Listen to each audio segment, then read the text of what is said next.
Excellency, the President of the Republic of the Philippines, Benigno S. Aquino III.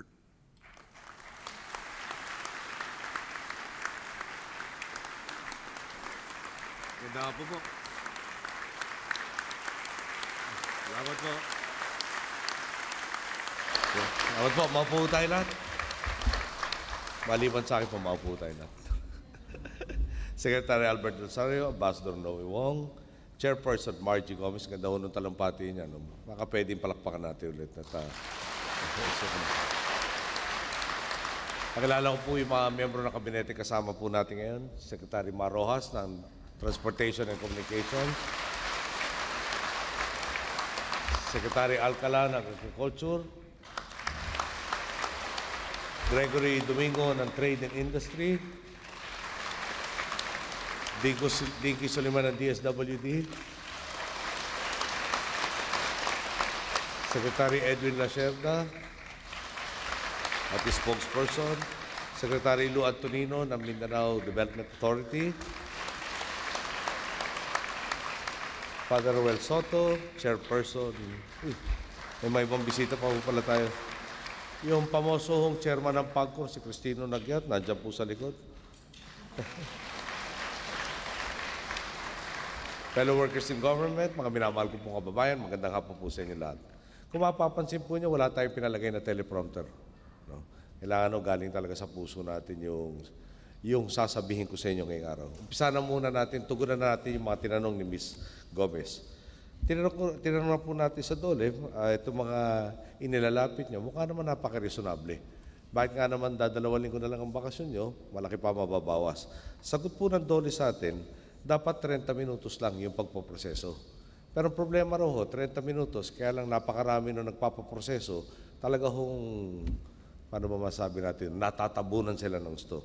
Ang umpisa ko nilang ginawang solusyon, short term, papasahin ko na po, dinagdagan nila yung mga personnel sa balik manggagawa counters.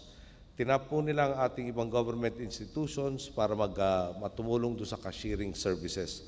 At pinayagan na rin po yung pagpaprocess doon sa main na duty-free, among others. Ang pangako po ng POEA, tinitingnan po nila yung mga alituntunin, yung mga patakaran, binabawasan yung hindi kailangan na mahakbang para naman pumapabilis yung pagpoproseso nito. At ito, ang pangako nila, magbabago na yung mga patakaran para mabawasan nga yung red tape by the second quarter of this year. So pag hindi po nangyari yan, umpisa na second quarter na nga pala tayo, April, May, June.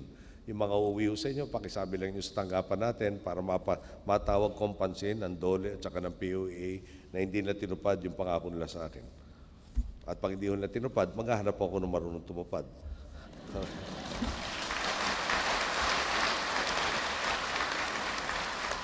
Dagdag pa ho ng POEA, within the year, gagawin na pong online para ma-establish na raw po yung online processing service. Maninigurado lang ako mamaya pag-uwi ko dahil hindi ko nakalagay dito sa within the year. Anong year ang tinutukoy? Baka naman next year na sinasabi na.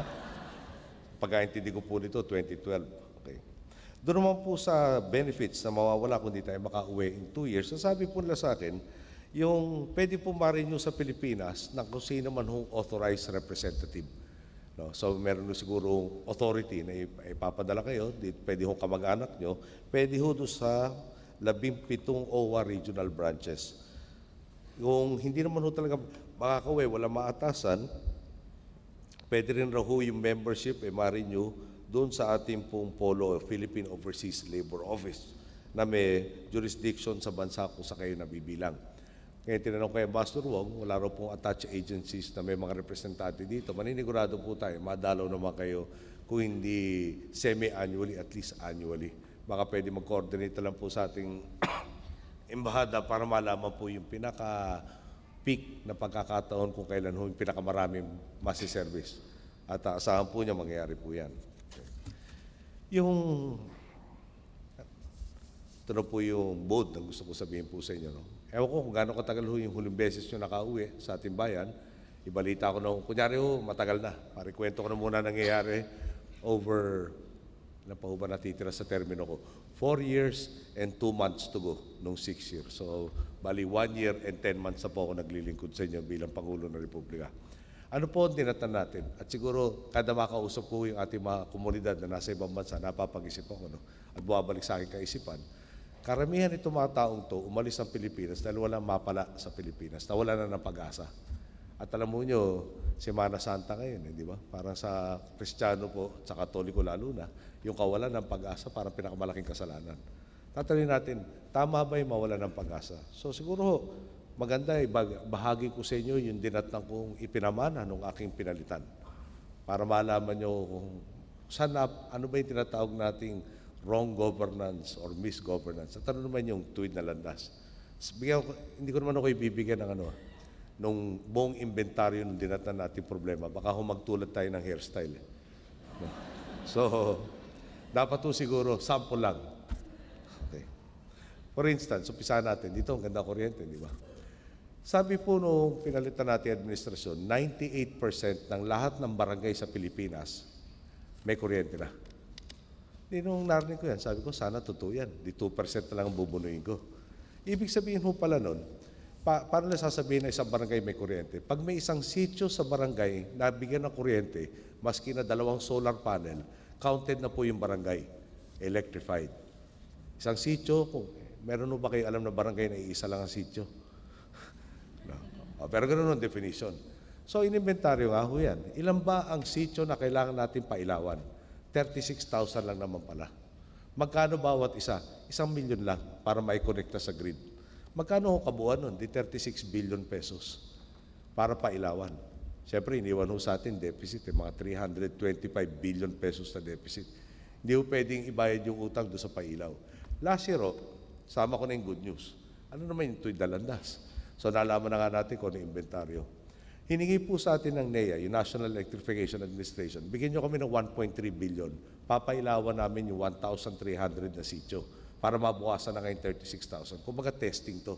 Kaya ba ng NEA at saka yung mga electric cooperative na maitayo at maikonekta sa grid para mailawan itong mga sitio na talaga naiwan na ng panahon.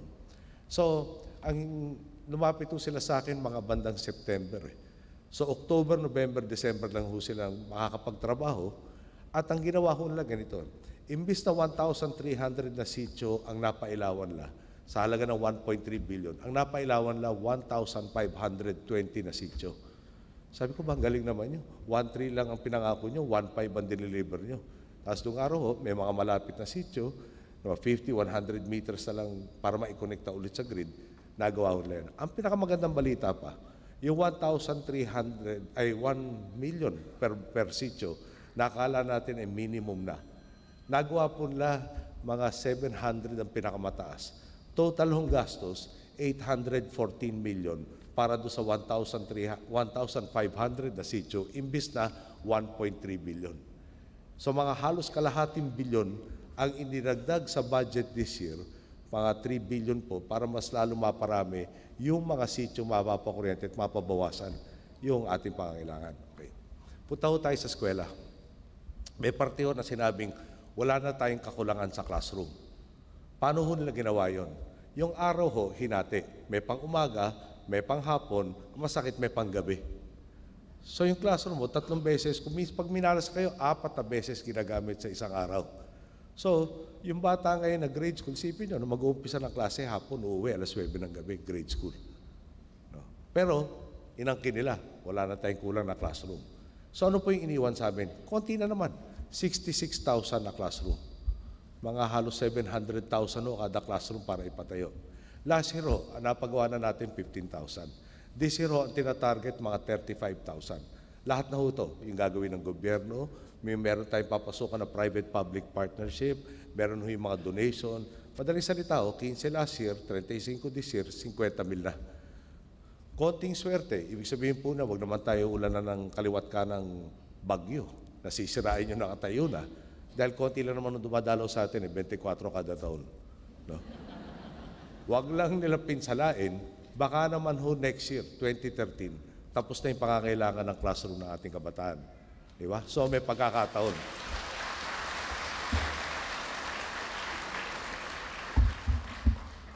Bigyan pa ho kayo ng ibang sample. Konti na lang ho.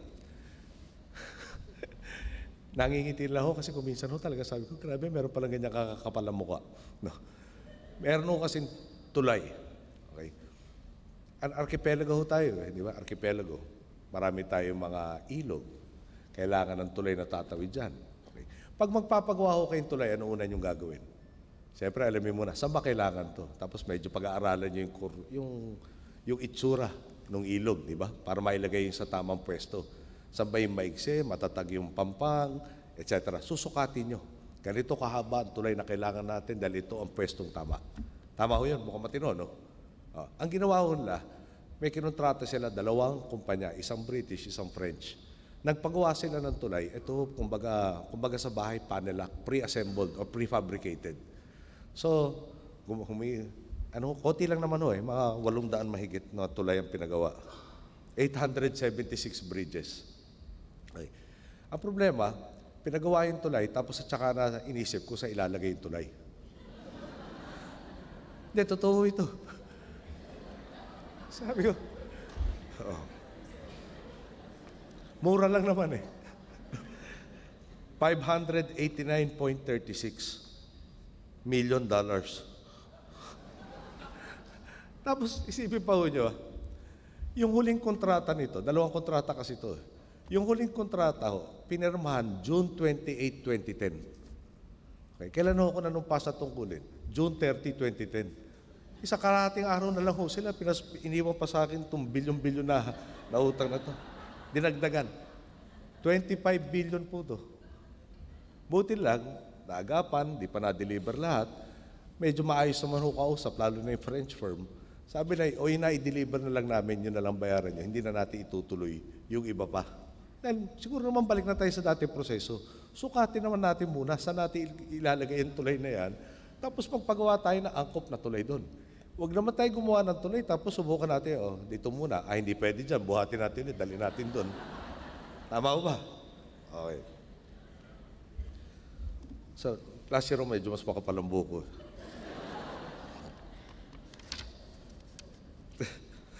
Anyway, tama na ho. Isa na lang. Huli-huli na ho to. Noong tumakbo ko kaming senador, sama ko si Chis Escudero, na-assign ho kami doon sa Senate Electoral Tribunal. Meron pong protesta. So, pinakita sa amin yung election returns. Sabi sa akin ni Chis Escudero, pare, huwag mo nang basahin yan, sasama lang loob mo. Sabi ko, ito, ebidensya ka ako. Basahin na natin to. Tapos sabi ko, tsaka bakit sasama loob ko? Nagkaroon ako dito sa buong ARMA. Parang pinakita sa aming returns. Meron ako 13 boto. Siya ho, 11. Sabi ko, nakalamang pa pala ako sa'yo dito. Okay. Ngayon, ano ba ang population ng ARM? Nung araw po, yung ginagamit na figure was, dali lang ho, mahirap na ho yung hula eh. Gawin na natin precise. Noong 2007, dumaan yata ito. Kala ko nakuha na naman ng mga nagkakanba sa ARM eh. 2007, 4,120,795 ang population ng ARM. Okay. Ngayong 2010, yung ating tinatawag na census na delay. Bakit? Dumating ang NSO. Pinakitahan nila ako ng mapang ginawa nung nagsasurvey. Tawag ko doon enumerator. Sabi doon sa nag-enumerate o sa nagsasurvey, ilista mo nga dito yung mga bahay na pinuntahan mo sa sequence na pinuntahan mo. So, gumawa ko ng mapa. Nandun yung mapa, pinakita niya mga bahay. Nagduda ho yung NSO, ginawa ko nila, pumunta sa Google Maps. Tinutukan yung lugar kung saan ito yung drenowing yung mga pinuntahang bahay. Awa ng Diyos po, yung pinuntahang lugar ay nasa Sharif Agwak. Yung pinakita kong mapa, yung ginawa, sinuperimpose sa Google Map, ang lumabas, 1/3 lang po nung lugar na tinuturo may bahay sa Google Map. 2/3 empty field. Okay? Ni Baka ho wala ni Kalabaw wala. Okay? So medyo nagkadudahan. So bumalik ang NSO, naghahanap ng kaliwat kanang paraan, paano ba masigurado na tama ang bilang. So, pumunta doon sa mga building permit, yung kung ano hong paraan eh.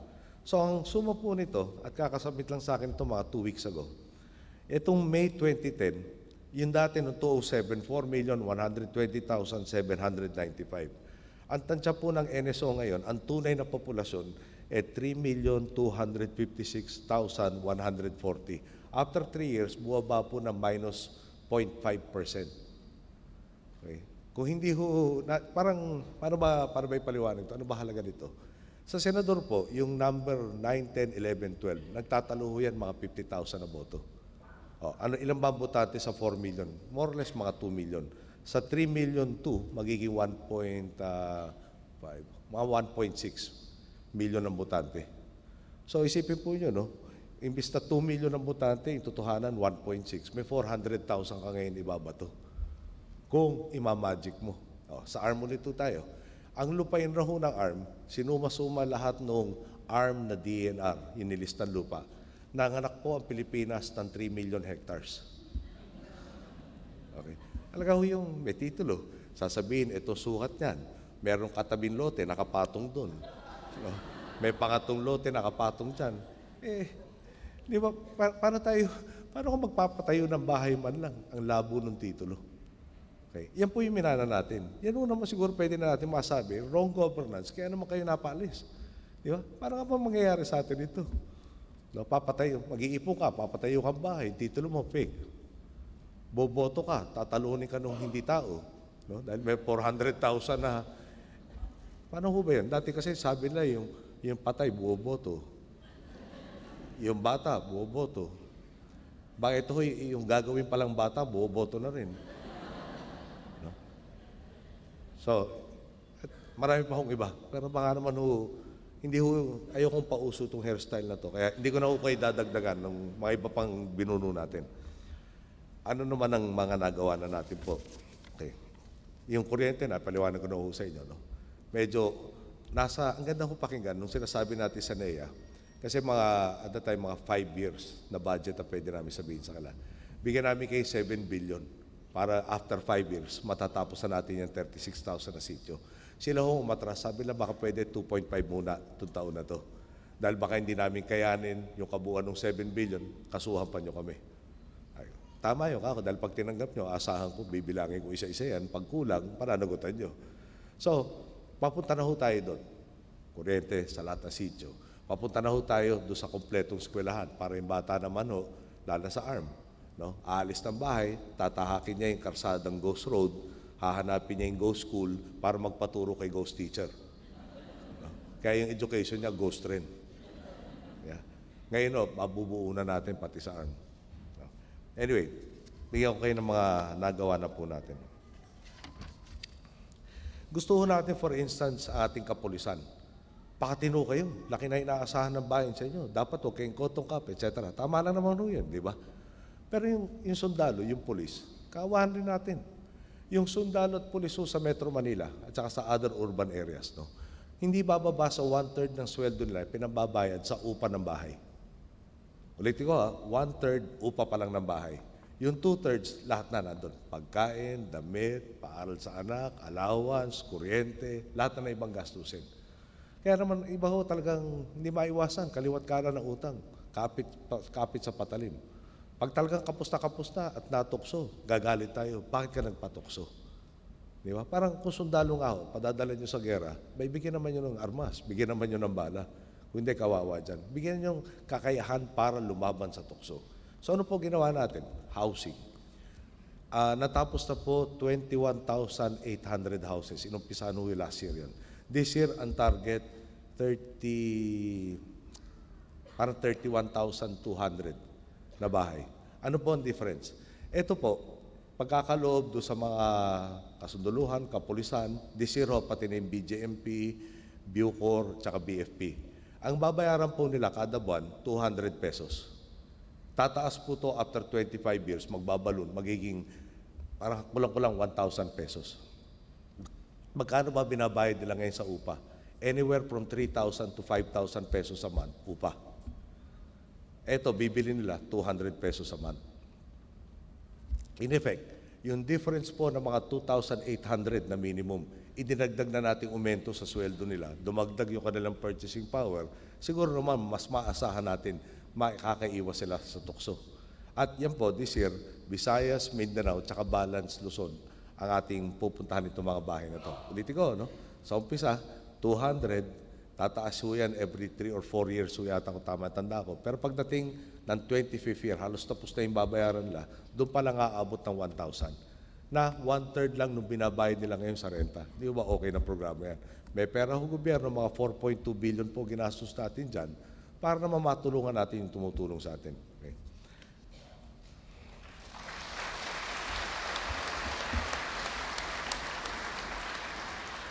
Nandito si Secretary Alcala.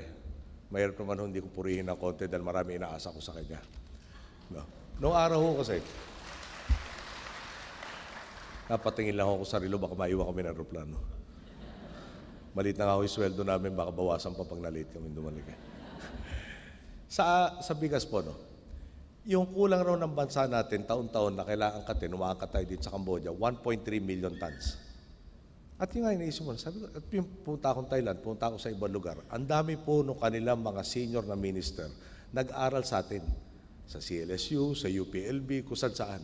Sila natuto, punta dito, surplus yung bigas nila, ay yung palay, bumibili tayong nagturo sa kanila. At nakakahiya ko talaga kada sabihin na we came from the Philippines, we studied there. And thank you for buying our rice. In the first year, no, natin, ang napababa na ho ni Secretary Alcala, yung dati kailangan, supposed to be, na 1.3 million tons, 600,000 tons, no, roughly, ang in-import natin. Dinagdagan lang ho natin ng 200,000 tonelada, 800 pa rin, mas mababa sa 1.3 million, 800,000, kasama na yung baka sakaling madelubyo tayo nitong 24 na bagyo. No? Pero ulit, halos kalahati na yung kailangan natin angkatin dahil nga ho, matino yung pamamalakad, dahil nga ho, nasa tuwid na landas tayo dito. Ngayon, ang pangako po niya sa akin, kaya sinama ko siya para nakangako na rin sa inyo, next year ho, wala na tayong aangkatin.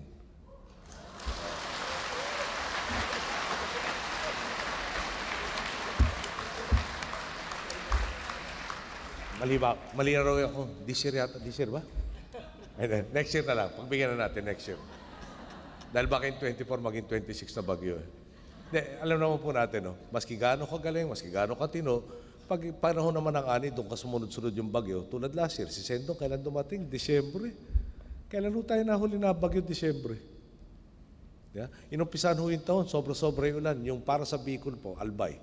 Unang 3 linggo ng Enero 2011, lahat ng ulan nila sa buong taon, nakuha na nila. Tapos tuloy-tuloy pa. Anyway, puntahan naman ho natin sa infrastruktura. Marami tayong kailangan. Kayo, kada mauwi siguro, pag nadaan kayo ng EDSA, papasok na EDSA, alam nyo, ito na, traffic. Maski anong oras, traffic. Okay. Magkakaroon ho tayo ng NLEX, SLEX connector ang pangalan. Northern Luzon Expressway, Southern Luzon Expressway. Halos tapos na po yung pag-aaral dyan. Ang maganda lang kung ibabalita ko sa inyo, nagtatalo ngayon yung ating mga local na mga business groups kung sino ang magkakaroon ng karapatan itayo. Nung araw ho kasi, nung kulang tayo ng kuryente, talagang nakaluhod tayo, nagmamakaawa tayo, bibigyan natin ng nung insentiba, di ba? Para pumasok sa atin. Ngayon nag-aagawan doon sa infrastruktura natin. So, baka ho mangyari niyan, hindi lang isa yung connector na yun, baka maging dalawa. Yung TPLEX ang ngalan, Tarlac, Pangasinan, La Union Expressway. Kukonekta po yun doon sa SCTEX, yung Subic-Clark-Tarlac Expressway. Ang pangako sa akin, 2014, nakatayo na po yan. Yung sa Batangas naman po, ganun rin. No? Yung tineho yung CDCP, nagpagawa ng kalsada ng gobyerno, yung NLEX ngayon. Ibinigay doon sa CDCP. Sabi kayo magpapatakbo, pero meron kayo obligasyon na paabutin to hanggang Carmen Rosales sa Pangasinan at hanggang Lucena sa Quezon. So awa ng Diyos, hanggang ngayon, hindi pa umaabot sa Carmen Rosales, Pangasinan at hindi pa naanigan ng mga taga-Lucena, Quezon. Pero yung kausap po natin, nagpapatakbo ng STAR at yung Lucena mukhang maliwanag na sa kanila. Lucena, Quezon, talagang tutuloy na. Marami pa ibang karsada doon. Pero pati na rin yung Carmen Rosales, siyempre, hindi lumampas na ho doon. No? Dahil ang ginagawa na nga ho, hanggang La Union. Kaya nga ho yung L nun, TPLEX, La Union po yan. Okay. Sa PESA naman po, baka naman sabihin, sobrang naman tayo nagyayabang ngayon. Sensya na ako, kadalasan hindi kinukuha ng Gyro TV sa atin. Doon kasi kailangan lang may napatay, may nakarnap. No? Yung, alam niyo sa karnap, ang laki ho nung binaba nung karnap eh. No? Pero pag may nakarnap na sikat, yun ang pag-uusapan. Kunyari, lampas kalahati ang nawala doon sa carnapping incidents. Di ba maganda naman pang nangyari yun? Uy, nabuwag niyo ito sindikato, na-recover ito mga sasakyan, kalahati nilang insidente sa buong taon. Pero hindi pag-uusapan yun nawala. Ang pag-uusapan yun natira. At yung natira, na dahil may nakarnap na isang sikat, tapos sasabihin, dumadami carnapping ngayon. Ang hirap po talaga ipakita sa ayaw tumingin eh. Anyway, doon muna tayo sa kamusta ekonomiya natin. Okay. Siguro alam naman po nyo, pag-alis ko, 42 na yung peso at saka dollar eh. No? Baka next week ko 43. Depende ho yan sa presyo ng crudo rin sa nangyayari sa iba't ibang parte ng mundo. Pero at least nandun sa range. No? Yung pag-usapan ho natin yung PESA, yung export processing zone na pinapamahalaan, special economic zone sa pinamahalaan niya. Noong 2011, tinataya po ng mga 1.995 trillion ang dinagdag niya sa ekonomiya mula noong 1995 kung kailan siya tinatag. Okay. Ang nire-report po sa atin ni Lilia de Lima, na Director General ng PESA, ang idinagdag po raw natin dyan, simula nung tayo naupo, 22%, nagkakahalaga ng 430 billion of the 1.995 trillion. Talagang record raw po yung pumasok ng 2011 sa buong kasaysayan ng PESA. Ang dami ho nagdadatingan mga investor sa atin na talaga nagtatayuan tulad ng may dalawang kumpanya ho sa shipbuilding. Malaki hindi yung never heard, talagang heard the herd itong dalawa. May steel making. Marami pa hong iba pero marami ho ayaw pa sabi sa akin ni Greg Domingo dahil kailangan pa sila magsabi sa mga stock regulatory agencies ng kanilang mga bansa. Anyway, tanong dito, may tatanong, nakachamba lang kayo? Palagi ko hindi chamba no? Dahil yung JETRO, Japan External Trade Relations Organization, nagpa-survey sila. Tinanong na sa mga negosyanteng Hapon, mga kumpanyang pag-aari ng Hapon, saan ba ang pinakakonting problema nyo sa Asia at Oceania? Tapos nung ipinakita nga sa akin yung graph, halos in all categories, tayo sa atin sa Pilipinas po yung pinakakonti ang problema. Ibig sabihin, nire-report nga nila ito sa kapwa nila mga kumpanya, or pag mag-e-expand sila, tumitingin sila, iba na tingin nila sa Pilipinas. Diyan tayo pumunta, bawas sa sakit ng ulo natin, mas may pag-asa tayong kumita dyan. Ngayon, again, hindi ho ahensya ng Pilipinas yan, ahensya po yan ng Hapon. Okay. Sabi na ho natin to. Madaling salita po, no? Dati sinasabi sa atin, talaga nakapako na tayo, mag-aangkat tayo parati ng bigas. Hindi natin kayang pakainin sarili natin. Dati walang trabaho makukuha sa Pilipinas. Dati walang negosyantong interesado sa Pilipinas. Yung stock market natin nung araw ho, hindi makaabot ng 4,000 na stock index. Ngayon po, 5,000 na. 5,100 para mga 50 ang pinakamataas. 21 months na po tayo nasa gobyerno, 21 times na rin po sila nag-break ng record. Yung stock market to kasi parang nagsasabing ano yung interest ng mga negosyante. Negosyante pumasok, tatayo na kung ano man, kung BPO, kung magtatayo ng factory, kung ano man negosyo, may empleyado. Yung empleyado naman ho, dati alang trabaho, ngayon may trabaho, lumalaking purchasing power, kumbaga palaki ng palaki ang ating ekonomiya. Yung ating pong utang, no? Nagkaroon ho tayo ng, may deficit ho talaga eh. Marami tayong kailangan tustusan, konti yung ating revenue, kailangan natin punuin yan. Sa panunungkulan po natin, nag-issue ng Global Peso Bond. Yung bando, utang natin, hindi na dollar denominated, hindi yen denominated, piso po.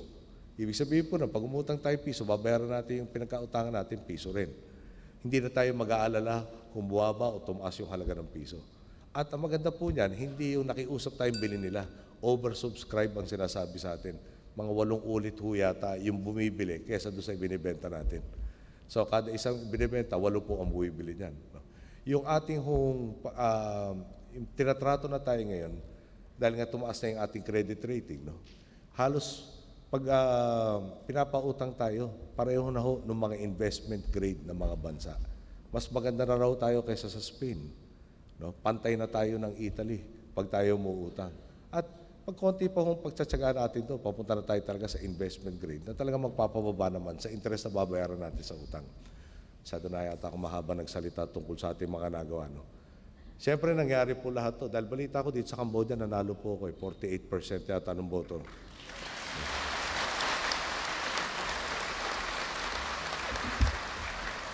Lahat ng nangyayari po sa ating bansa, hindi naman po mangyayari kung hindi nyo ako tinulungan. Binigyan ng pagkakataon. Di ba? At sa akin lang ako, no? Siguro kung meron lang ako isang gustong iwan sa inyo. Nung papasok ko dito, nung minukay, tumakbo ka. Sabi ko, teka muna, bakit akong tatakbo? No? Bakit ako magmamana ng lahat ng problema ginawa nung aking pinalitan? Na tinututulan ko nung ginagawa niya. Di ba? Di bali sana kung kakontsaba niya ako eh. Kasama mo akong nagpalaki ng problema, dapat lang naman ayusin ko yung problema. Pero yung akong tumutol, o isa ako doon sa maingay na tumututol, tapos sa akin pa ipapamana lahat ng pagsasayos. Tulad nga ho yun, no? Gumawa ng problema June 28. June 30, binigay na sa akin. No? At siguro, maski sino naman sa atin, no?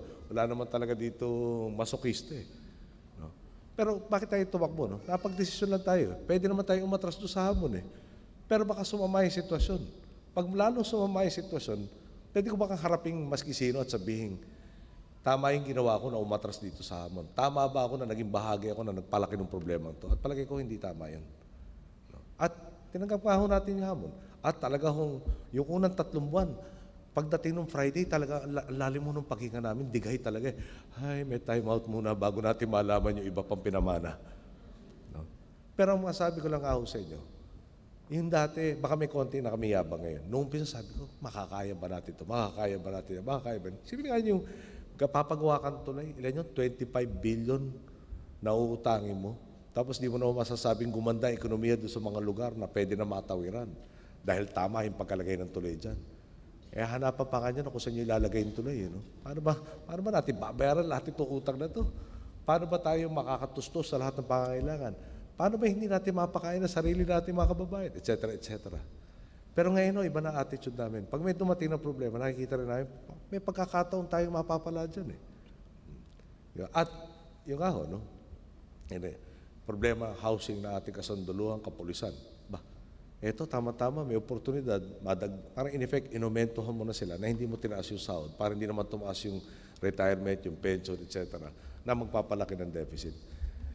Kala natin hindi natin kaya pakainin ang sarili natin. Sa totoo lang ho, may pangako na self-sufficiency by next year. At mukha naman nangyayari na nga ho yan.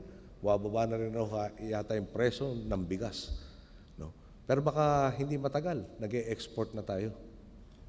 No? 2 years ago, may nag-isip po ba sa atin na mag-e-export tayo ng bigas? No? Di ba? Parang, layo naman. Napaka-mission impossible naman. Tapos, tinanong niya yung mga nagkagulo sa Middle East, North Africa, yung embassy natin ho doon, maswerte na tayo, may 23, 25 nakatao. Milyon po yung ating kababayan na nasa Middle East. Nakakayanan natin, nailigtas natin ng marami po. Dito sa, sorry, baka naman sabihin nyo, nagyayabang na tayo masyado. Basta, ang punto lang ho nito, at gusto ko iiwan sa inyo, etong lahat na pinagagawa natin, talaga naman may katuturan. Talaga itong pagtahak ng tuwid na landas, pinapakita na yung problema, akala natin walang kasolusyon-solusyon. No? Tama lang pala ang intensyon, tama yung pamamahala, oras lang pinag-uusapan bago natin matapos lahat yung mga problema yan. Tulitin ko lang hindi mangyayari ito kung hindi kayo dumamay sa atin at naniwala at nanaginip at tumasam. Na ayaw natin yung nangyayari natin sa kasalukuyan at tayo tumataya para baguhin to. At yung pagbabago nangyayari na ako. Okay. Bago ako magpaalam, may sumisenyas na ako sa akin, medyo baka raw mag-take off na aeroplano. No? Pero dito sa Cambodia, siguro, alam na, nabisita naman po nyo siguro yung mga sites ng killing fields. No? Ako, nung may mga kasamahan ako nakadalaw kahapon, dinescribe nila yung mga, di ba, yung puno ko sa may mga pinaslang na mga bata. Parang pag-isipan nyo, no? Gaano karami ang nawala sa kanila at ang kalaban, kapwa nila. At pag gano'n na sitwasyon na talagang, di ba yung parang pinakapangit sa tao, umiral, umusbong. Paano ka magtitiwala sa kapwa mo tao ngayon? Paano ka magnanais na maganda para sa kapwa mo? At siguro yun ang dahilan kaya kayo naitulak ng Diyos dito. No? May pamalas na pwede magtiwala. Ipamalas na talagang dito sa mundong to. talagang kapit basic tayong hindi isa lang ang may problema, lahat tayo may problema eh. Na kaya natin tulungan ang bawat isa umangat. Baka kayo maging susi na makalimutan na talagang maitim na yung yan at bumalik, mapausbong yung pinakamaganda naman sa sangkatauhan. At pag nagawa po natin yan, no, palagay ko naman pati yung pakikipag-ugnayan natin sa kanila, lalong gaganda. Yung mga problema, kunyari global climate change. Tayo po tinatawag na carbon negative. Yung dinadagdag nating carbon sa atmosphere, kokonti, kesa doon sa tumatama sa atin dahil sa ginawa ng ibang bansa. No? Kung hindi tayo makipag-ugnayan sa iba, tataas yung global warming, lalong lalala yung global climate change, lalo tayo masasalanta. At importante nga ho dito, parati yung pananaw sa kapwa, hindi yung pansarili. Yun ang iniiba natin eh. Yung nagdala sa atin sa problema natin tinatamasa, puro nakatutok sa ano ba akin, ano ba akin, ano ba akin. And dapat po talaga natin sabihin paano ba tayo makatulong doon sa kabila na siya magiging daan para pareho tayo umangat. Imbis na naghahabulan tayo ng pababaan. Diba? At yung palagi kong pakiusap ko sa inyo dito. Na karamihan sa inyo talagang tinitingala, professionals, iisa lang ang samahan yata dito, maganda po yan. Sa Amerika ho kasi may joke doon sa isang state eh. Sabi ho nila doon, kada 2 Pilipino, 5 organisasyon. Di kulang pa ho ng opisyal. Pero, di ba? Bakit tayo kailangan maghati-hati? Dito, sino magdadamayan? Di tayo. Yeah? Sino maasahan natin? Mangyari na mangyari. O, di tayo. Bago tayo umasa sa iba, asa muna tayo sa sarili natin. Pero magmumula nga ho yan. No? Wala na muna ingitan, walang tampuhan. Tingnan natin yung mas malawak na pananaw. No? At kung gagawin po natin yan, dito, pag-uwi natin, yung pinupuntahan ho natin, hindi na magtatagal eh. Mapapabilis natin yan. At dito nga ho, alam ko tumulong kayo sa Sendong. Alam ko talagang maayos ang pinapakita niyo dito. Pasensya na kayo kung makikiusap ako, baka pwede dagdagan pa natin. No? Dahil wala naman mawawala sa atin, mapalapit lalo yung inaasam-asam natin para sa ating mga pamilya, para sa ating bansa, para sa ating kapwa. So, napakahaba ko na nagsalita ngayon. Naalala ko po nanay ko tuloy, parang bubulong sa akin ngayon at sasabi niya nung araw, pag hindi ko masabi sa loob ng 10 minuto yung gusto mo sabihin, baka wala kang sinasabi.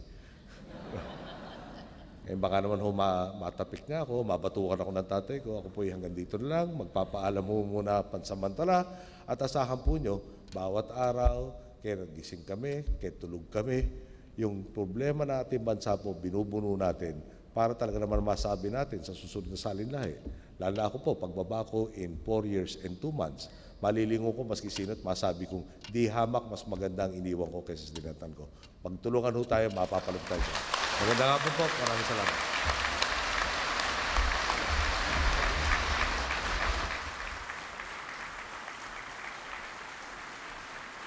Thank you, Mayor. Okay. Okay. Thank you po. Thank you, sir.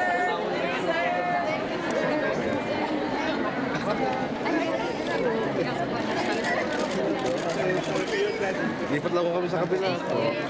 Bakit yun sila mga